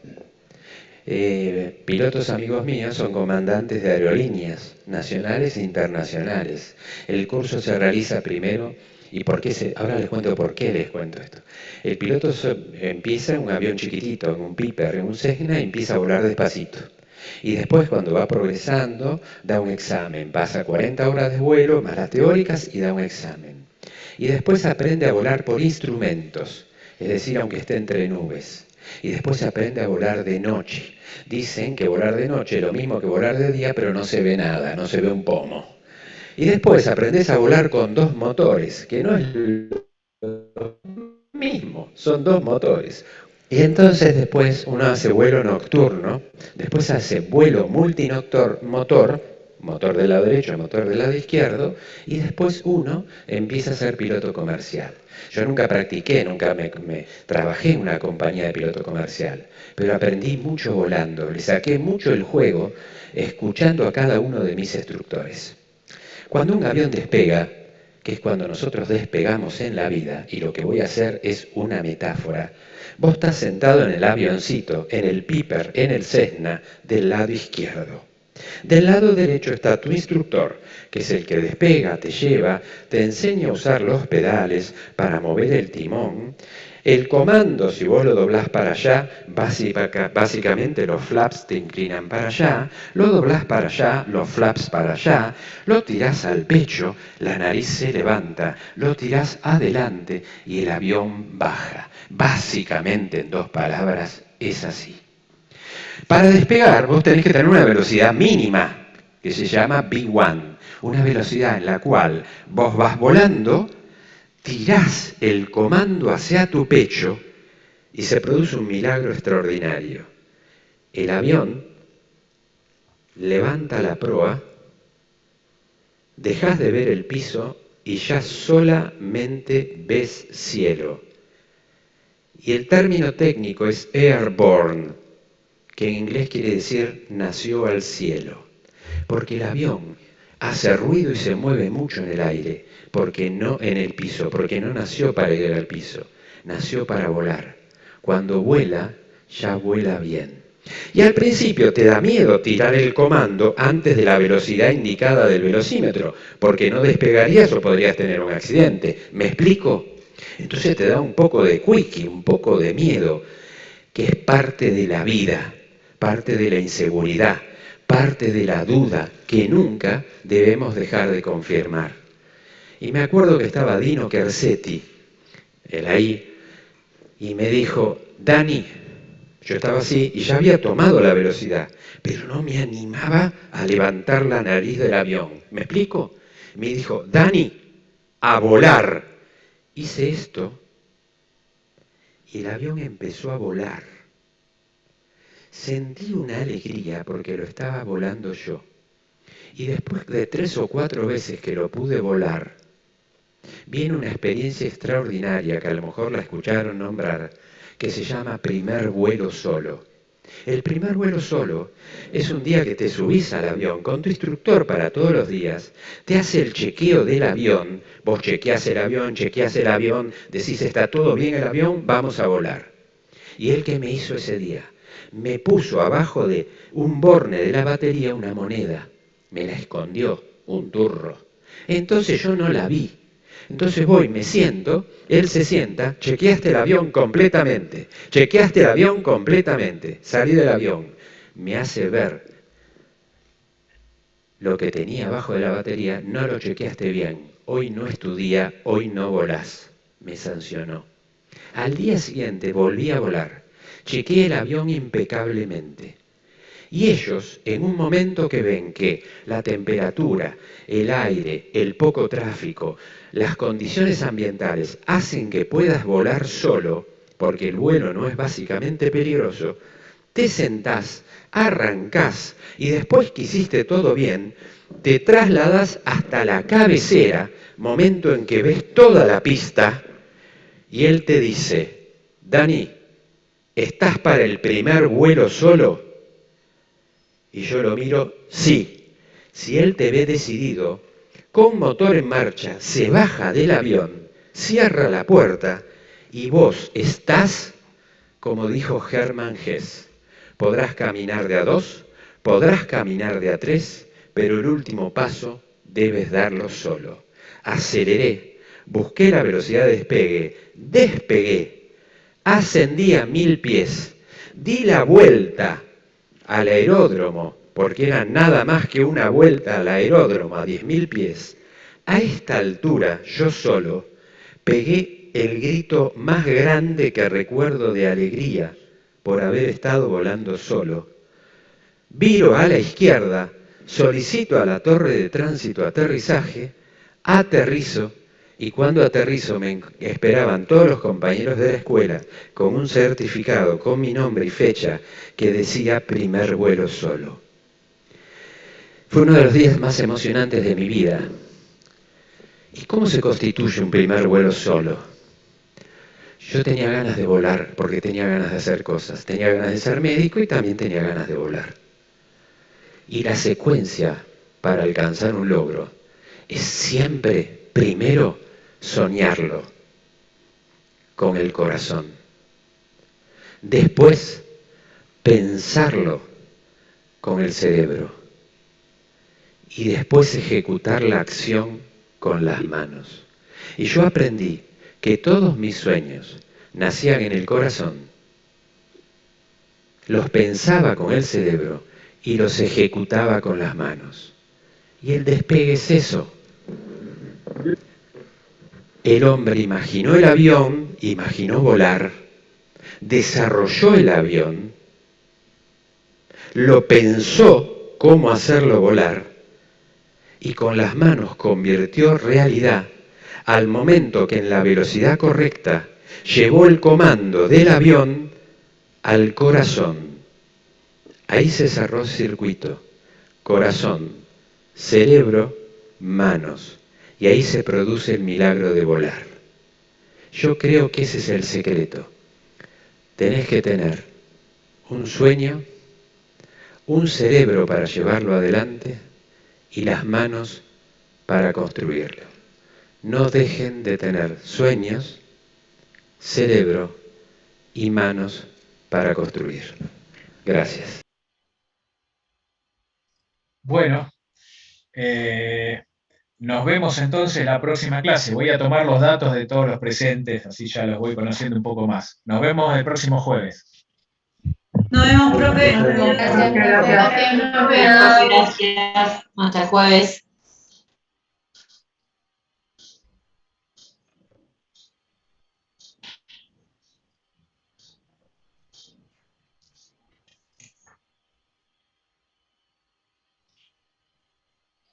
Profe, ¿le hago una consulta? Sí, decime. Yo sabía que usted siempre tomaba en las mesas de finales siguientes a que terminaba la cursada cuando eran regulares. El tema es que hoy me enteré que supuestamente lo va a hacer otro profesor de la teoría ahora. ¿Qué cosa? No entendí bien lo que me dijiste. De tomar en la mesa de final de diciembre y de febrero, creo que me habían dicho. No, ahora lo que pasa es que, no sé, a mí me gusta tomarle siempre a mis alumnos, pero la jefa, la profesora titular decidió que no, que ahora que todos le tomamos a todos y que no, y que los que cursen ya no importa con quién cursen, les puede tomar cualquier profesor. Ah, bueno, perfecto. Porque el tema es que hay esta teoría, por ejemplo, normalmente tengo muchos más alumnos, viste, que los demás profesores, Sí. y bueno, y cuando quiero evaluar, les digo, bueno, quiero hacer la evaluación y no pretenden que la evaluación sea oral, pero a veces el año pasado eran 90 y no podía tomarle oral a 90 personas porque no tenía tiempo y no querían que tome escrito. Bueno, el tema es que decidió la profesora titular que le tomemos, que te puede tocar cualquiera. A cualquiera que curse con cualquier profesor le puede tomar cualquiera en el examen final. Listo, perfecto. Es una decisión de la profesora titular. Es una decisión de la profesora titular. No hay vuelta. Bueno, listo. Bueno, muchas gracias.